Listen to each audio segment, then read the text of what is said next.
Presentamos Entrevista. Nuestro invitado esta noche es el economista Olmedo Farfán, a quien quiero agradecerle por aceptar esta invitación. ¿Cómo le va, economista? Buenas noches. Buenas noches, muchas gracias. Esta visita del presidente de nuestro país, Lenín Moreno, a Estados Unidos y la reunión que ha mantenido con el presidente Donald Trump y otras autoridades, inclusive económicas, de ese país, ¿significa que vamos por el camino correcto? ¿Era el momento ya adecuado para una reunión con el socio principal, no? Lógico, era adecuado y grato saber que se ha dado el primer paso. Después de casi una década de aislamiento y de ver al principal socio comercial como un enemigo y de una manera realmente equivocada, ¿no? Hay que considerar primero que es el principal socio comercial junto con Colombia y la Unión Europea, y por lo tanto deben existir y permanecer esos lazos, ¿no?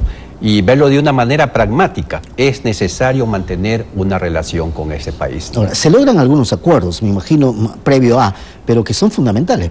Bueno, lo que se ha hablado y conversado ya es, por ejemplo, fortalecer el tratado de preferencias arancelarias en lo que corresponde a, si no me equivoco, a brócoli, flores, atún en funda y también la alcachofa, claro, que son productos que necesitan entrar en ese mercado. En el caso de flores, esta mañana dialogaba con el vicepresidente de Expo Flores y pagan un 6 punto algo de arancel, que significa 25-30 millones al año. Exacto. Lógicamente aquí se presenta una oportunidad para seguir promoviendo nuestras exportaciones, ¿no? Y el país necesita eso, necesita actividad económica, necesita una reactivación del aparato productivo y más que nada del sector exportador y de los productos no tradicionales para efectos de creación de empleo, que es el principal punto que hay que atacar aquí. Pregunta, lo que se ha hecho con la Unión Europea, ¿eso puede servir como una base, este acuerdo comercial que se firmó con la Unión Europea, todo negociado, podría servir como base para lograr un acuerdo comercial con Estados Unidos? Lógicamente, ¿sí? Lo que sí tenemos que ver es que es un proceso no corto, es un proceso que quizás desde que se comienzan a organizar ya las mesas de discusión con los gremios, etcétera, posiblemente se irá un año. Luego viene el proceso de lobbying también. Que es fundamental. Fundamental. Yo diría que es unos 2 años prácticamente que tocaría esperar para ver ya realmente una verdadera implementación de este acuerdo. Hasta tanto estas preferencias arancelarias son buenas, porque se mantiene, creo que con 300 productos, un poco más menos, de productos ecuatorianos, incluidos los que ahora se están discutiendo, ¿no? Exacto. E incluso también hay unas letras o, ¿cómo se llama? Memorandos de entendimiento, como se los llama. En que, por ejemplo, primero se da un buen paso en proteger el patrimonio cultural del Ecuador.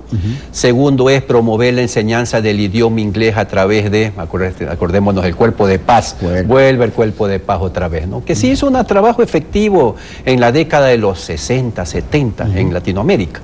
No lo veamos como enemigo, ¿no? Muchos lo vieron como tal. Claro. Es más bien necesario que el país fortalezca la enseñanza de un idioma tan necesario. Ojalá, economista, que estas negociaciones que podrían empezar a mediados de este año no se trunquen como se truncaron en el gobierno del presidente Lucio Gutiérrez, que ya prácticamente estaba listo todo para firmarse ese acuerdo comercial y se truncó. Entonces, ojalá no ocurra esto, ¿no? Si esperamos, mire, muchas veces hay estas pugnas internas. Primero vamos a tener cierto sector empresarial que aboga por los privilegios que ellos deben mantener, por el Estado paternalista, y esto ocasiona un gran daño. Entonces, el mundo ya es un mundo globalizado, por ende las empresas tienen también que globalizarse y estamos hablando ya de libres mercados, libre competencia, etcétera. Segundo, tiene usted también la intervención de ciertos grupos sociales que todavía viven las décadas de los 50 y los 60. Terrible. Es decir, donde la ideología se prioriza sobre todo, y esto ya es un absurdo considerarlo, ¿no?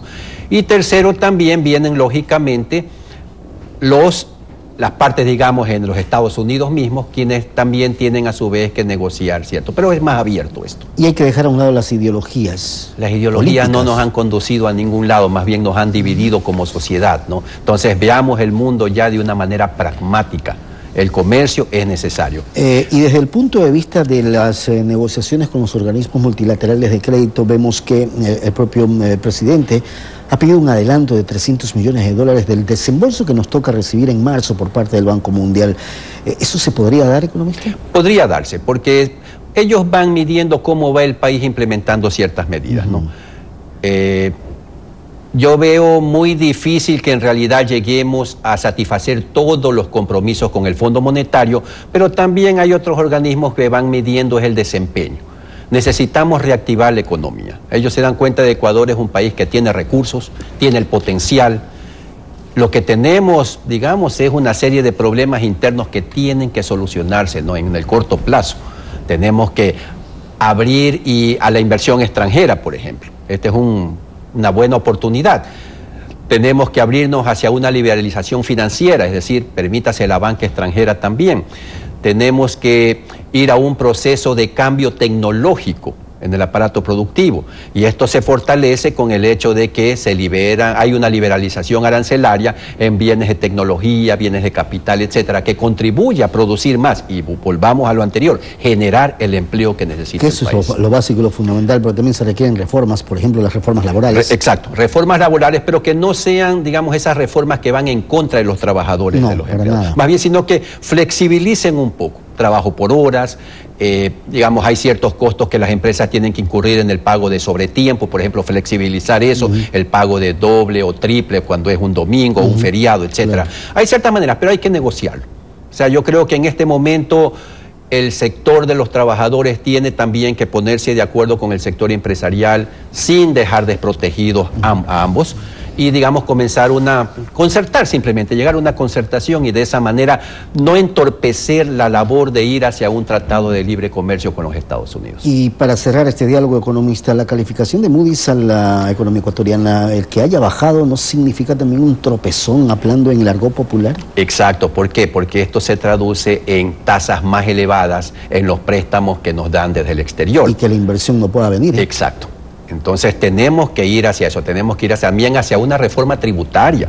Nuestro país, la carga tributaria es excesiva.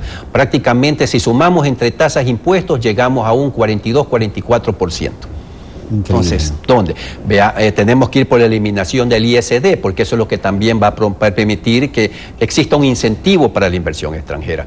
Yo creo que el país necesita un Walmart, ¿ya? Necesita un Amazon. Terrible, ¿no? Exacto, necesita la presencia de grandes empresas que pueden generar una gran cantidad de empleo. Pero hay que establecer las condiciones adecuadas y la seguridad jurídica. Y eso va a demorar, y sabemos que estamos prácticamente en un año prácticamente electoral, exacto. Economista, agradecerle por haber estado. Muchas gracias a usted. Una buena noche. Buenas noches. Olmedo Farfán, analista económico. Vamos a hacer una pausa y enseguida regresamos con más información para ustedes. No se vayan.